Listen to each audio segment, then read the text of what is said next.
Zara from the ALC of Fujda. Today I wrote a poem, and I'm reading it actually. This poem is inspired by an Arabic short story written by a Moroccan writer. So, this poem is called 350. 350.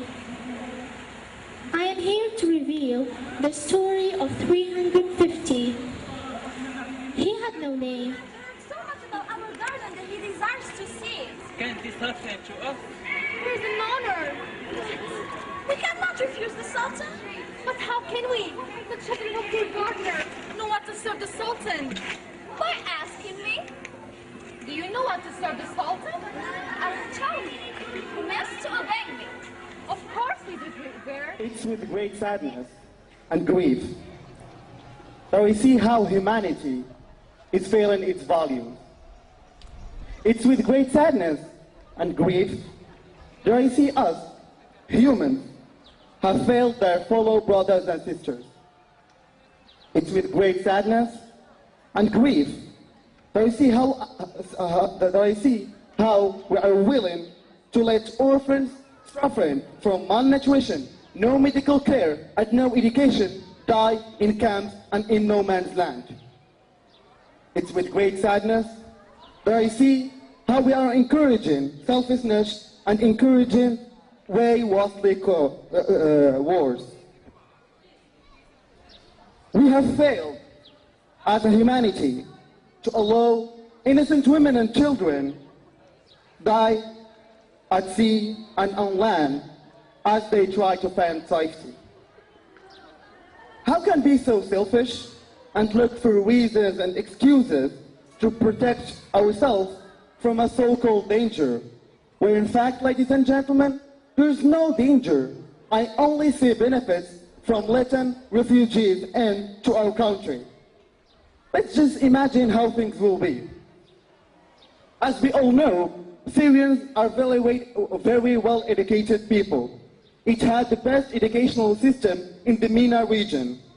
So, having refugees in will mean having a very qualified workforce. A workforce that will be very beneficial to our economical system. The government here will say that that workforce will be a competitor for our workforce. Well, that's not how economy works. Workforce is a market. And as Adam Smith say, work market auto-regulates itself. So having refugees in will only mean that we will implanted more qualified workforce in our already existing workforce, and that will be only beneficial for economical system. Do you think that letting these refugees work in our country, since we don't even have a job for our Moroccan citizens, is fair enough? I'm not saying that it's not fair, but what I am saying is that that qualified workforce will be a very attractive offer to international firms. International firms will be very interested in Morocco because it has a very qualified workforce. Therefore, there will be more job offers, not only for Syrian refugees, but of course for Moroccan.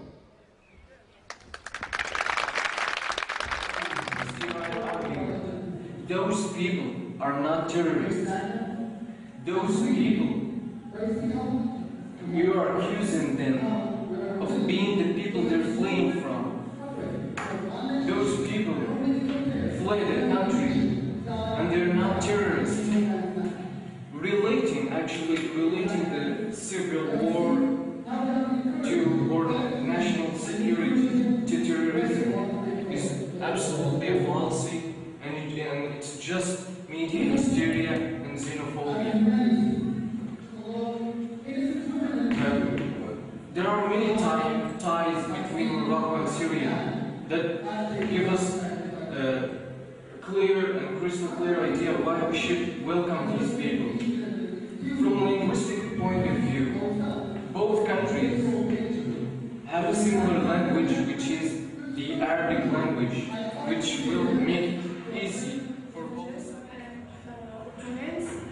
We are here today to discuss the topic at hand, and it is whether Morocco should deny access to the Syrian nationals and refugees during this time of crisis to prevent threats from terrorist organizations. Well, first and foremost, I would like to start by redefining some of the keywords in this motion. And who is a refugee?